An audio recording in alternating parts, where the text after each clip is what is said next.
एक डरावनी कहानी को सच में डरावना क्या बनाता है? आज हम सिर्फ एक कहानी नहीं सुनेंगे, बल्कि हम उसे परत दर परत खोलकर देखेंगे। हम समझेंगे कि वो कौन सी तकनीकें हैं जो डर पैदा करती हैं और कैसे एक छोटा सा मामूली सा नियम आपके रोंगटे खड़े कर सकता है। बस ये एक लाइन सोचिए जरा। ये कोई सलाह नहीं है, ये एक नियम है। और क्यों है ये कोई नहीं बता रहा। हमारा दिमाग फौरन उस खाली जगह को भरने में लग जाता है।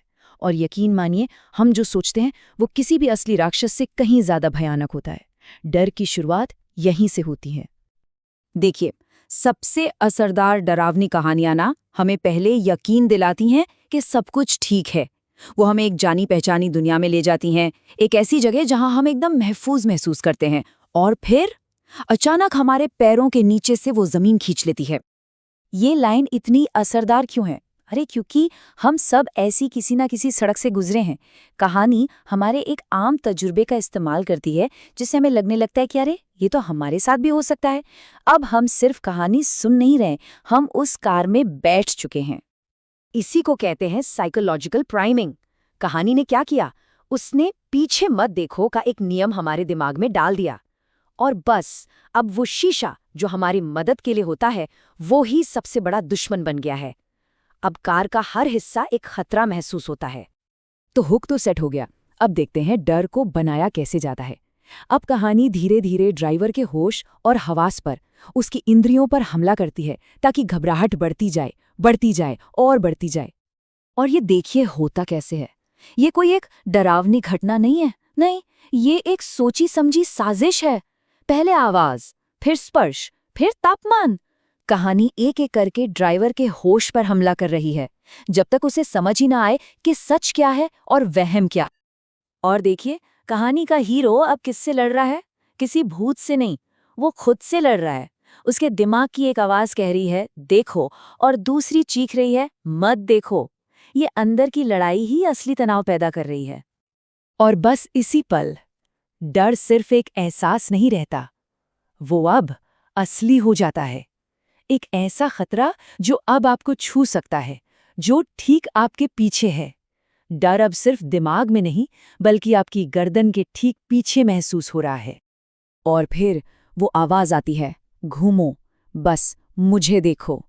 ये सिर्फ एक आवाज नहीं है, ये एक लालच है, एक चुनौती। कहानी हमसे पूछ रही है, क्या हीरो नियम तोड़ेगा? क्या वो पीछे देखेगा? अब कहानी की रफ्तार एकदम धीमी हो जाती है। कहानी हमें एक उम्मीद देती है, पुलिस, सुरक्षा का सबसे बड़ा निशान। पर यह सिर्फ एक जाल है, एक झूठा दिलासा, ताकि झटका और जोर से लगे। इस पल को महसूस कीजिए। नीली बत्तियां, ड्राइवर ने भी राहत की सांस ली होगी, हमने भी। सब ठीक हो गया, या शायद नहीं।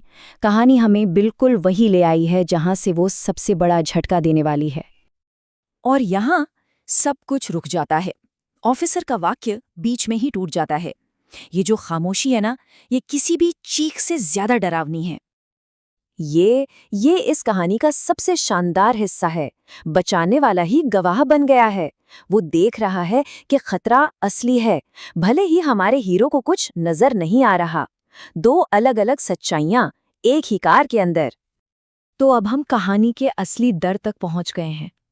आखिरी कुछ लाइनें हमें बताएंगी कि जो चीज हमें दिखाई नहीं देती, वो असल में दिखने वाली चीजों से कहीं ज्यादा खौफनाक क्यों होती है। तो सवाल यही है, आखिर उस ऑफिसर ने ऐसा क्या देख लिया? ये वो सवाल है जो इस वक्त हवा में लटका है, और इसका जवाब आने से पहले का सन्नाटा ही सबसे ज्यादा डरा रहा है। ये लाइन देखिए कितनी धीरे से आती है। ऑफिसर पहले हीरो की बात से सहमत होता है, हाँ सीट खाली है। एक पल के लिए हमें लगता है शायद सब ठीक है, और इसी वजह से अगली लाइन किसी झटके की तरह लगती है। और ये रहा वो क्लाइमैक्स। डर बाहर की दुनिया में नहीं है, वो शीशे के अंदर की दुनिया में है। एक ऐसी जगह जहां हकीकत के नियम काम नहीं करते। आप इससे लड़ नहीं सकते, भाग नहीं सकते, क्योंकि ये है ही नहीं और है भी। तो आखिर ये एंडिंग इतनी असरदार क्यों है? सीधी सी बात है, खतरा असली नहीं है, वो एक साया है। वो हकीकत के सारे नियम तोड़ देता है। और सबसे खौफनाक बात, कहानी हमें ये नहीं बताती कि वो क्या था। वो ये काम हमारे दिमाग पे छोड़ देती है, और हमारा दिमाग जो तस्वीर बनाता है, वो किसी भी कहानी से ज्यादा डरावनी होती है। तो ये कहानी हमें एक बड़े सवाल के साथ छोड़ जाती है। डर का असली मतलब क्या है? वो जो हम अपनी आंखों से देखते हैं, या वो जो हमें सिर्फ लगता है कि हम देख रहे हैं? इसका जवाब शायद हम सबको अपने अपने आईने में ही मिलेगा।